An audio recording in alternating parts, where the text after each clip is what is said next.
So when people come to my channel, one of the first things they notice is my username, centrist philosopher. I have actually mulled for a while now on dropping the philosopher part and replacing it with something else. That was always intended to be a little bit tongue in cheek. I don't see myself as a philosopher. It, I thought it sounded good together, um, and it was different. It wasn't taken, and just thought it had a good ring to it. But the centrist bit is sincere. It's more in depth because it's how I feel. Um, I think people have a misconception about what centrism is. I think people have this idea that being in the political centre means sitting on the fence with everything. And they think that it means simply being neutral on every issue, or being neutral on every issue, either being apathetic and sitting on the fence or being neutral on every issue. That's really not the case at all.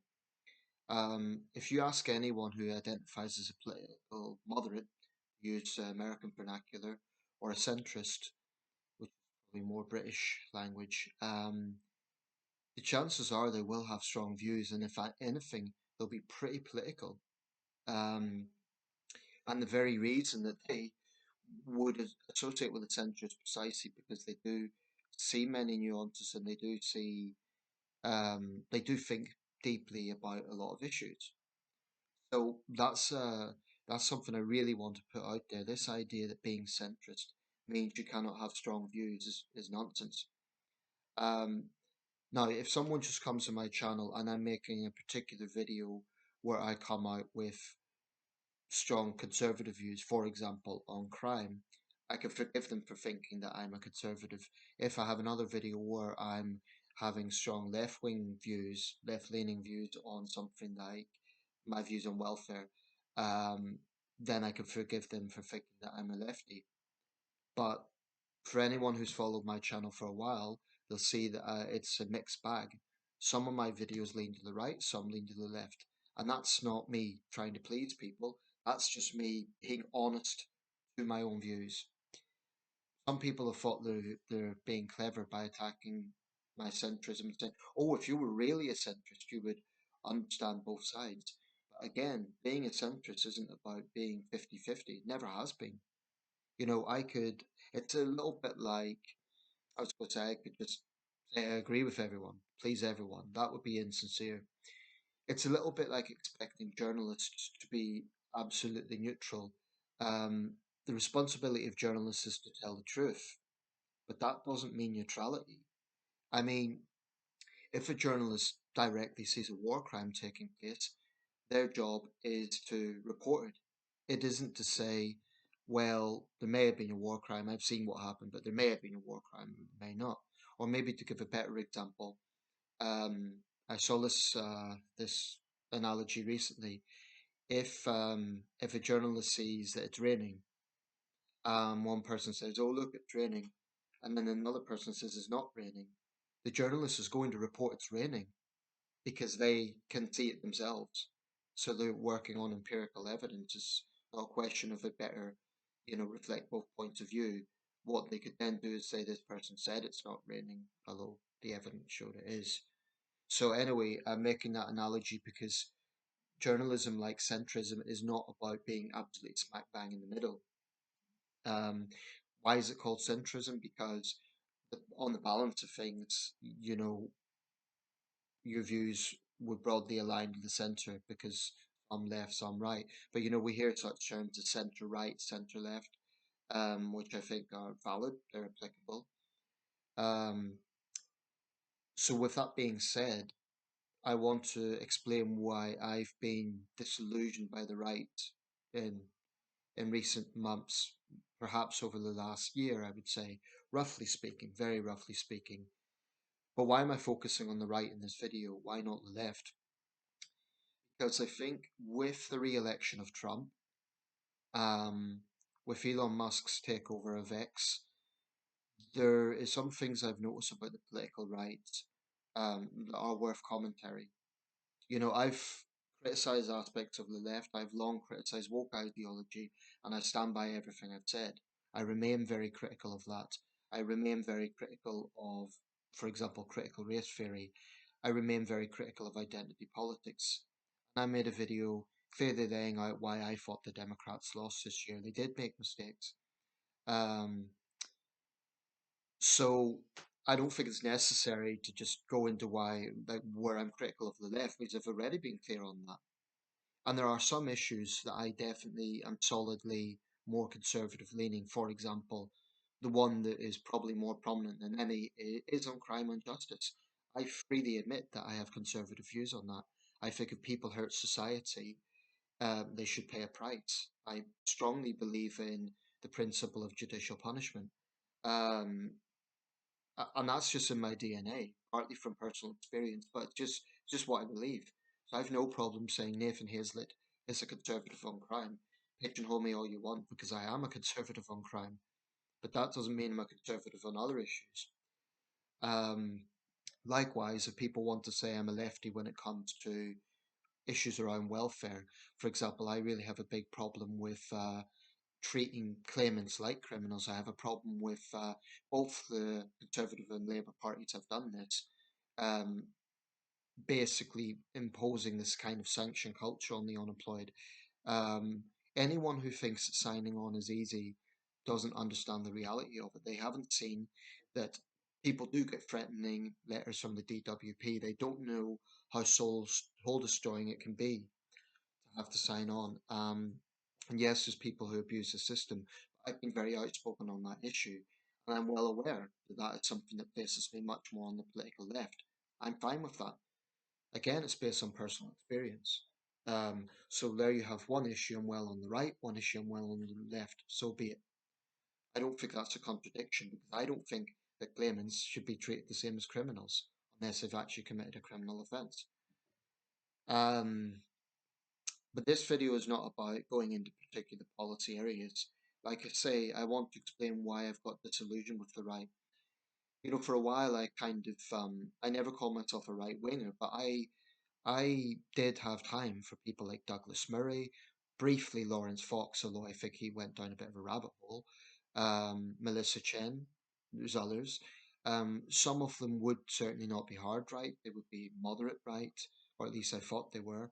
Um, but I became disillusioned because when I started seeing intelligent people, people who can construct strong arguments, who very much promote the notion of common sense, people who I agreed with regarding woke orthodoxy, when I saw them, in my view, let themselves down by jumping on the Trump-Musk bandwagon, I felt saddened by that.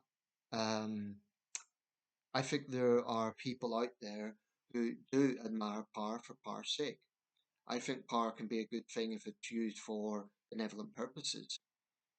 But I do think if you look at a lot of the people who support Donald Trump and Elon Musk, you just have to look at the comments. It's kind of like admiration of power for power's sake. It's not so much I support Donald Trump because I agree with him, or I support Elon Musk because maybe there's a bit more of that with Musk. But there's still this tendency to say, oh, critics cannot take them on because, particularly with Musk, it's like I've heard people say, oh, they'd be foolish to take on Elon Musk, as if that's a reason to not take him on. And it is this mentality of admiring power for power's sake I find rather troubling. Um, and I have a big problem with it.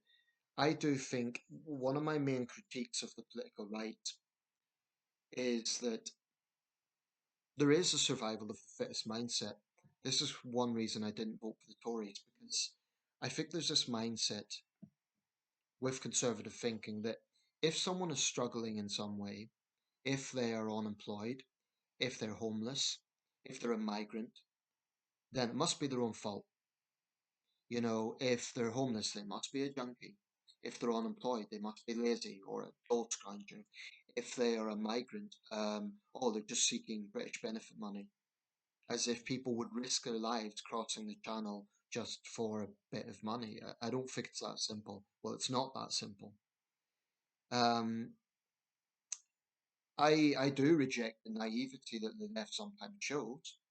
I mean, I would be against, for example, an open door immigration policy. I think that would be naive and wrong-headed. But I also think there is too much negativity around the subject. Positive immigration can actually be good for economy. I mean, goodness knows this country needs foreign workers. Go into a hospital and it's the chances are it'll be Filipino nurses, Indian doctors. These are trained professionals who help British citizens. And of course, people say, well, why not train our own? And that's fine. I'm all for that. But I think that there is too much negativity around immigration.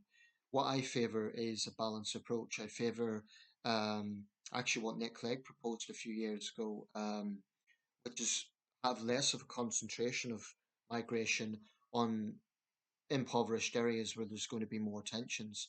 And whilst there's no excuse for what happened this summer, I absolutely support racist thugs being put behind bars. Um, Obviously, if people are concerned and angry, it is going to galvanise those sort of tensions. That just goes without saying. So I don't agree with the left. The sort of idea just let everyone in. That's foolish. But I've seen, for example, memes online. Saw one recently where it was Chief Brody from Jaws saying we're going to need a bigger shark, and it showed a migrant boat. Now this is human beings we're talking about.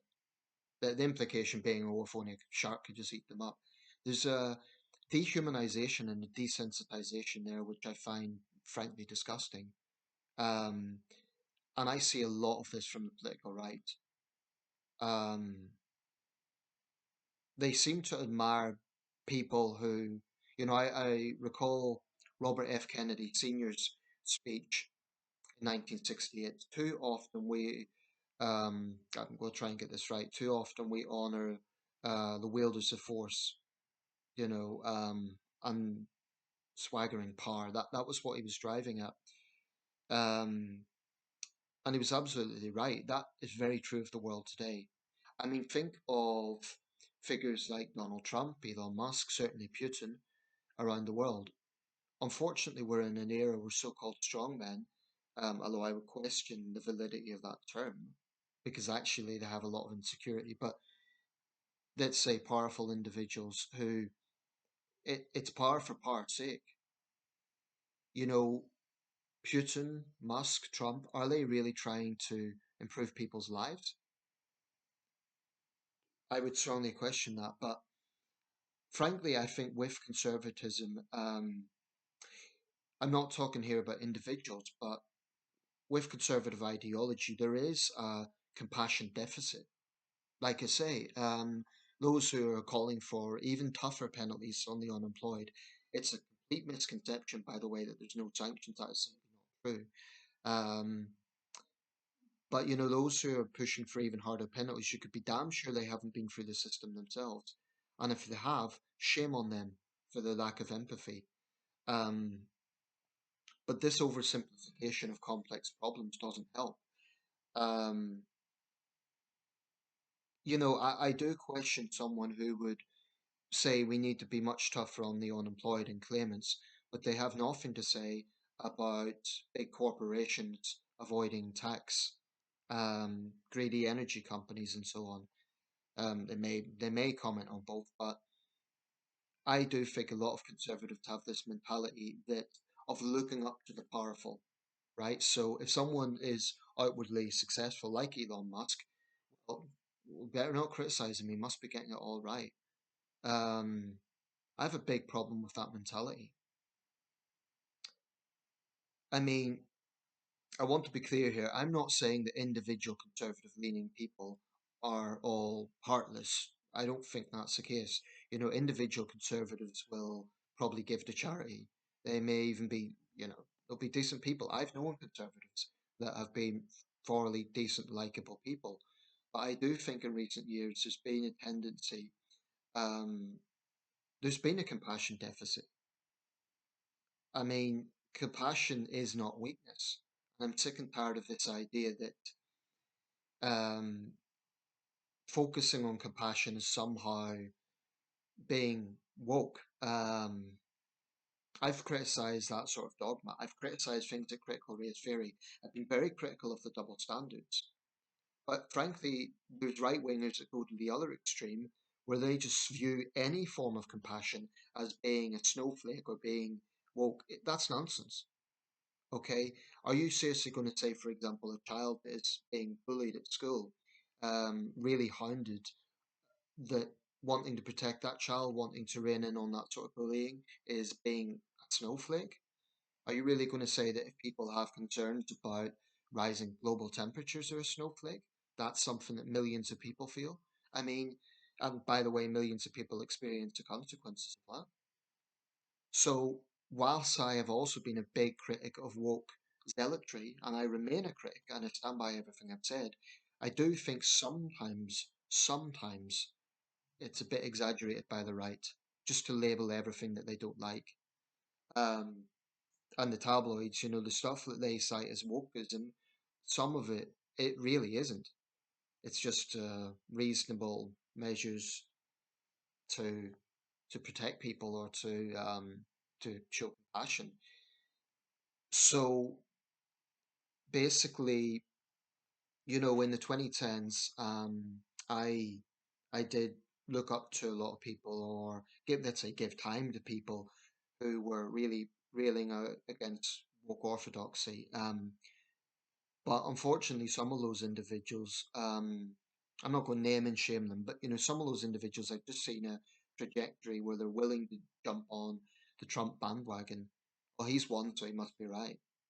I have huge respect for American conservatives who did not jump on the Trump bandwagon. I have huge respect for them because they've taken a lot of slack for it.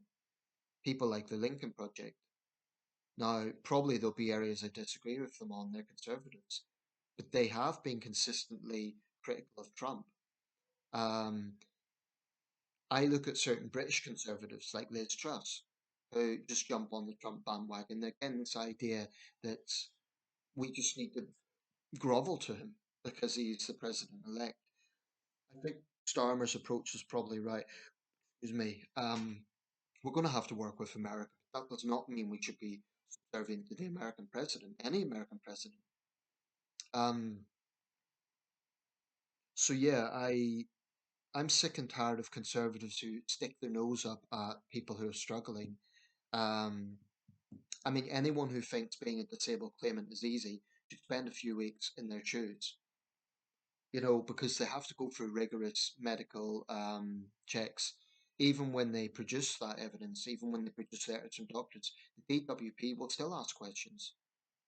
So anyone sending out this narrative that the unemployed just get free money and that's it, they're oversimplifying the situation. Yes, it's true that some disabled claimants don't have to go in every week and say they're trying to find work, but I find that the overtures of this subject are all focused on how can we sanction these people? How can we stigmatize them even further? And I'm sick of it. I know there's some people who abuse the system. I condemn that, and fine. If there's evidence that they are committing benefit fraud, then prosecute them. I have no problem with that. But I am sick and tired of, I mean, particularly Labour, because you expect it from the Tories. I would have thought Labour was a bit more compassionate. I knew they wouldn't go as far as I would like, but I am disappointed with Rachel Reeves, Liz Kendall, and those who support them within the Labour Party for saying, basically they're indistinguishable from the Tories when it comes to cracking down on the unemployed. Um, and it's based on a misconception that there's no sanctions in place. There is. In fact, it's very easy for job centre staff to smack a sanction on someone with little cause. You know, say for instance, someone has an interview, a job interview, and they go to that, and that means it's conflicted with a time that they're meant to be in the job centre. They'll be sanctioned for that, even though they've actually been to a job interview. Um, Yet we never hear about how unfair that sanction culture is. Um, we never hear about administrative mistakes made in the DWP. And that shouldn't be underestimated because look at what happened with the post office scandal in Horizon. Postmasters were accused of fraud. Some of them went to prison. There were suicides. Lives were destroyed, all because of technological flaws. So, what Liz Kendall proposes in the DWP for example, getting airlines to hand over data and so on, what's to say that there won't be mistakes made and innocent people will be accused of benefit fraud? I think that's very conceivable, all because of Labour trying to just look like the Tories. Despite what Kendall and Reeves say, I believe that is what they're trying to do. Um, and it's for all the wrong reasons. Um, I'll go wrap this up soon, but this video is not about me. I'm not suddenly becoming a lefty. There are some areas I still disagree with the left strongly on, particularly around crime. And I don't like identity politics. I don't like genuine woke dogma. But I do think that sometimes the right, overstated, I do think sometimes the right will use that when it doesn't really apply. Um, and I am very disillusioned with the way so many otherwise intelligent people have allowed themselves to just jump on the Trump-Musk bandwagon to just say, well, he's the winner, so we're just going to go along with it. To have this uncritical way of thinking, it's really unfortunate. Um, so for me, I'm frustrated by a lot of things, but I'm very, very, very confident in myself insofar as I know that I've spoken up for my convictions. I know that I've been consistent. If people want to pigeonhole me, that's their problem. To my subscribers, to people who support me, thank you very, very much. And I hope you'll understand where I'm coming from with this. It's not about saying I'm totally with the left now and I'm against the right. I'm still a centrist.